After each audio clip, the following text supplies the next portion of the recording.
Welcome to K-Catalog. Level 2 Unit 10 pa rin tayo ng textbook. Continuation na po ito.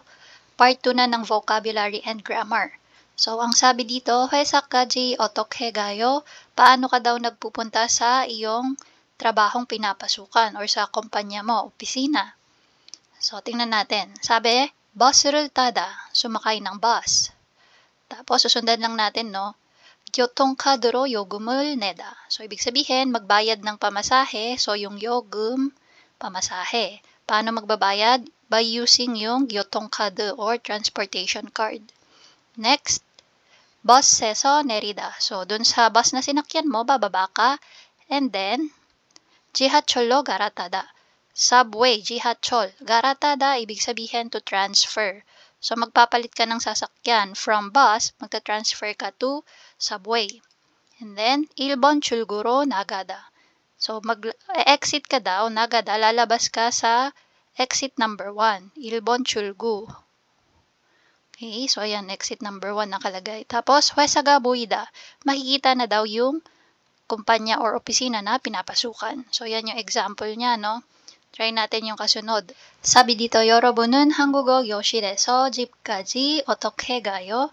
So, bago natin to pag-usapan, tingnan muna natin yung eso dito. Eso at saka kaji. So, if ma-remember nyo, pag sinasabi natin yung from and to, that time ang pinag-uusapan natin is yung oras, no? Pwedeng yung araw, yung date, o kaya oras. Ang gamit natin for from and to is buto and kaji. Pero kapag place na yung pinag-uusapan, katulad na itong nandito sa question natin, so yung from point A, eso, to point B, kaji. Yan. So, take note nyo po ito. Pag lugar or point A, point B, eso, kaji. Pag oras yung pinag-uusapan, buto, kaji. Okay? So, balikan na natin tong question. Ikaw daw. So, mula doon sa pinapasukan mo for Korean language hanggang sa bahay mo, paano ka nagpupunta? So, tingnan natin yung example na sagot dito. 학교 근처에서 20번 버스를 타요. 그리고 호수공원에서 내려서 지하철로 갈아타요. 그리고 대인 시장역에서 내려요. Okay, so sabi niya, malapit daw sa school ay sasakay siya. So, from that point na malapit sa school, so ito yon, sasakay daw siya ng bus number 20. So, 20번 bus number 20. Yan po yon. Okay. And then, 그리고 호수공원에서 내려서, sa bababa daw siya, 내려서. Okay. And then, bababa siya sa anong station? 호수공원. So, bus station po yan. Okay. Tapos, pagkatapos nun, 지하철로 갈아타요. So, pagkababa niya, sasakay naman siya or magta-transfer siya to subway. And then, 대인시장역에서 내려요. Bababa siya sa 대인시장 station or 대인 market. Okay? So, exit number 1, 대인시장 station. Yan po yung kanyang example. So, take note natin yung mga ginamit niya na helpful na words, no? Pag magbigay ng instruction, paano pumunta sa lugar. So, tayo, to ride. Ano pa? Nereda, to get off or bumaba sa bus or sa subway. Garatada, yung pag-transfer. Yan. So, yun po yung ano niya, no? Mga ginamit niya. Tada, nerida, garatada. Sumakay, bumaba, and mag-transfer. For the second grammar ng level 2 unit 10, we have the grammar gi temune. And ina-add mo siya kay verb or kay adjective. Sabi dito, apne용이 dwi neyong iyu imul nataneo. So, ang gusto lang pong sabihin dyan, di ba sa isang statement, dalawa yung part na meron ka. Yung first part, yung una mong sinabi, and then yung second part, yung kasunod. So, ang gusto niyang sabihin dyan, yung first part is yung reason. Yun yung dahilan kung bakit mo sinabi yung rest of your statement. Okay?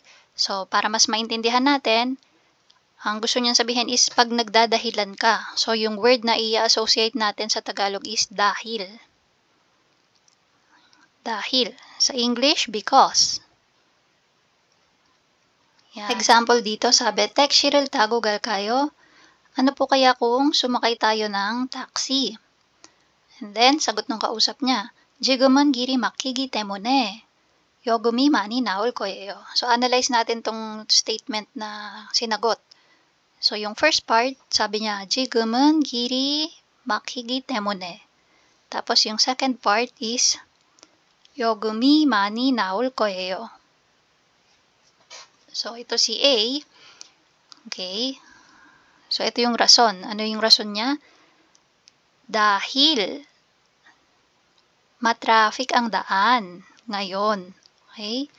Tapos, sinabi niya na yung kasunod, malaki yung babayaran nating pamasahe. Okay? So, nagdadahilan siya. Try natin yung dito. 라면을 자주 먹어요. Madalas ka bang kumain ng ramen? 네, 싸고 맛있기 때문에 자주 먹어요.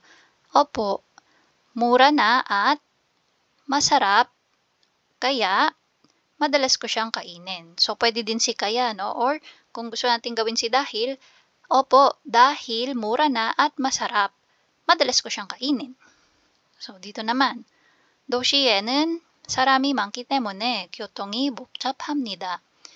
Sa city, dahil maraming tao, magulo ang trapiko. So, madalas na traffic, madaming sasakyan. Yan. Next, 운동을 열심히 하기 때문에 건강해요. So, ano yung pinakagusto niya sabihin? Yung pagiging healthy niya. And yung reason, sinabi niya sa first part, bakit? Dahil masipag siyang mag-exercise or mag-workout. 운동을 열심히 하기 때문에. Okay, so yung rule po ni 기 때문에 madali lang. So again, kay verb or kay adjective, pwede mo siyang idikit. And ang rule niya is simply drop mo yung the, tapos add 기 때문에. So it doesn't matter kung nag-end ba yan sa vowel or sa consonant, wala pong kaso. Just drop yung the sa mga dulo, tapos add mo na si 기 때문에. So kahit irregular verb or adjective, okay lang din po. Simply drop yung the and add mo si 기 때문에. Example, yung mga ano natin, 만들다, yan. Diba, irregular ito? Okay. So, drop mo yung the, then add 기 때문에. Ano pa? Si 듣다, to listen. Another irregular to eh. So, drop mo yung the, then add 기 때문에, 듣기 때문에. Yan. So, ito po si 기 때문에. Again, dahil or because sa English. Now, apply natin si 기 때문에 na grammar. 사배 그림을 보고 이야기해보세요. tingnan daw natin yung picture, no? So, we have bus and subway. So, sabi, bus보다 빠르다. Compared sa bus, mabilis. So, malamang yung sinasabi niya dyan is yung subway. Tapos, another one is 지하철을 타다. To ride a subway. So, dito, yung example question and answer natin, sabi niya, 왜 지하철을 타요? Bakit 지하철 or bakit subway yung sinasakyan mo? So, ito yung ginawa niyang question, no? Yung sagot, 지하철이 버스보다 빠르기 때문에 지하철을 타요. So, kinompare niya si subway kay bus. So, ginamit niya yung any information na magagamit niya dito sa baba. Sabi niya, yung subway compared sa bus, mabilis. Kaya, or pwede din yung dahil mas mabilis yung 지하철 or yung subway kaysa sa bus, 지하철 yung sinasakyan ko. Okay, again, yung 기 때문에, pwede siyang dahil, pwede din kaya. Okay, kasi nga, ang importante doon is, ang gamit niya kapag ikaw ay nagdadahilan or sinasabi mo yung reason. Okay? So, tingnan natin yung number 1. Gagawin natin, dito ko isusulat, no, kasi medyo matrabaho tong exercise na to. So, for number 1, yung question natin, sabi niya, ang meron tayong information is, 그 커피숍은 분위기가 좋다. Yung coffee shop daw na yon, maganda ang ambience or atmosphere. And then, 손님이 많다. Madami daw customer or tao. So, ito yung ating picture, no? Magiging question natin, gayahin natin yung nasa taas kanina, yung naka-purple na text box yung ginamit niya. So, dito, sonimi manta. Ito yung magiging question part natin. So, alin ba yung maraming tao? Yung coffee shop. Yung question natin, 그 커피숍은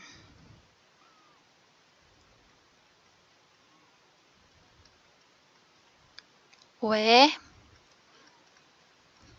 손님이 많나요? Yan. So, yung coffee shop na yon, bakit madaming tao? Or, pwede din naman mauna yung we. Wala pong kaso yon. 왜 그 커피숍은 손님이 많아요? Pwede din po yon. Okay? So, answer. Paano yung sagot natin? So, gamitin natin. So, si gi temune, dito natin siya idudugtong kay 좋다. So, 좋다 yung ating adjective na 좋다. Kaya ang magiging sagot natin, 그 커피숍은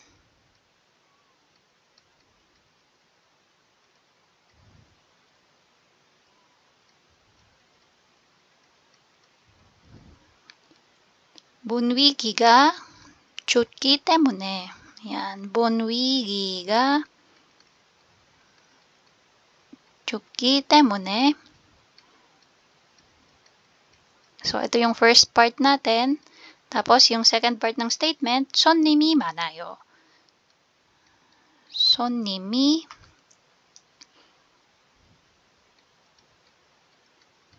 많아요.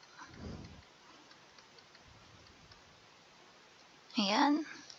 Tapos dito, may niyon po yan. Nakalimutan ko na naman. Okay, so 손님이 많아요. Next, number 2. We have Jason 씨가 노래를 잘하다. Magaling daw kumanta si Jason.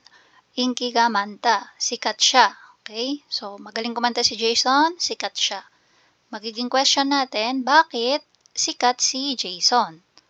Okay, so again, yung gagamitin natin for the question, itong nasa baba. 인기가 많다. So, 제이슨 씨는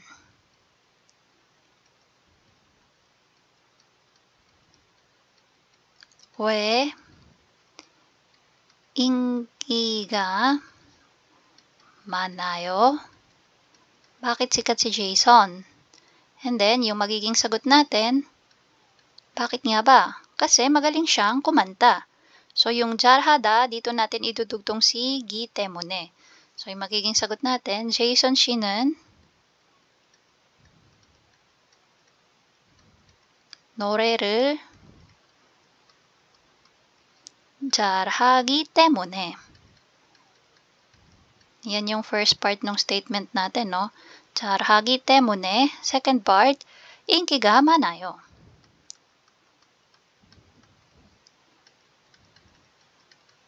Yan. So again, yung sinabi natin sa answer for number 2, si Jason, dahil, so 기 때문에, dahil magaling kumanta si Jason, sikat siya.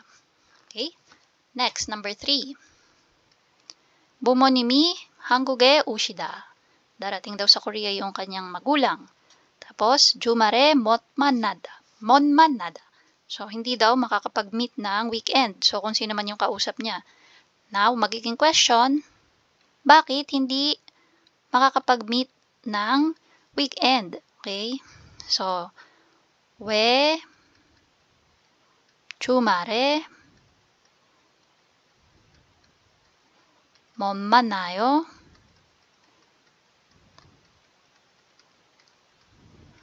Tapos, yung magiging sagot, again, kanino natin dudugtong yung gi temone? Dito, oda, oshida, magiging oshigi temone. Okay, so magiging sagot is, 부모님이 한국에 오시기 때문에. So, 부모님이 한국에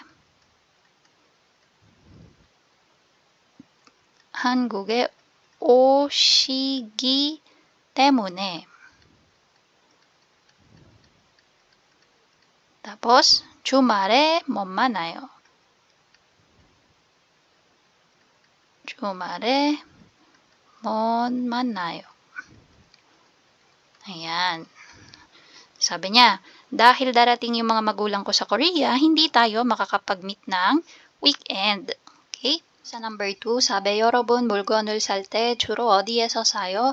Ikaw naman daw kapag ikaw ay sa tuwing bibili ka ng bagay, kung ano man yung bibilin mo, saan ka daw madalas bumili? Tapos yung another question, 왜 거기에서 사요? Bakit doon ka bumibili? Yan. So, yung mga example na sagot natin, mayroon tayong dalawa dyan. Yung una, sabi niya, 사고 좋은 물건이 많기 때문에 시장에 자주 가요. So, sinagot niya yung 어디, saan? 시장에 자주 가요. Tapos, sinagot din niya yung bakit. Bakit doon ka madalas bumili? Sabi niya, 사고 좋은 물건이 많기 때문에. Dahil mura na at marami daw ang paninda. Magandang paninda. Okay? Tapos, dito naman sa pangalawa, sabi niya, 디자인이 다양하기 때문에 시내에서 옷을 사요. So, sabi niya, saan? Sa loob ng syudad. 시내. Okay? So, dun daw siya bumibili ng damit. Bakit? 디자인이 다양하기 때문에. Dahil, iba't ibang klase daw ng design yung binibenta dun sa lugar na yon. Okay? So, tayo try din natin gumawa. Ang example ko dito is, ang pinupuntahan ko ay yung market, supermarket, yung malaking mart na nasa malapit sa bahay. Bakit? Madalas silang may sale or event, yung mga 1+1 or kaya 20% off, and syempre, malapit. Okay? Dahil malapit sa bahay. So, sabihin ko, 행사, so yung 행사 is yung event or yung mga sale nila, 행사 많이 많고, yan. 행사 많고, 가깝다. So yung 가깝다 is malapit. 가깝기 때문에. Tapos, yun na. Saan na? 집 근처. Okay? 집 근처에 있는 마트 가요. Okay? Or kung gusto kong gamitin yung sayo, 마트에서 사요. Okay? Pero yan, okay na tong 마트 가요. Again, sabi ko, 행사 많고 가깝기 때문에 집 근처에 있는 마트 가요. Dahil marami silang event at malapit, kaya sa mart na malapit sa bahay ako nagpupunta. So, yan po yung ating 동사 or yung sa plus gi 때문에 na grammar. And that's it. If you find this video helpful, please hit the like, share, and subscribe button. So I still hope to see you in the upcoming videos, and again, thanks for watching.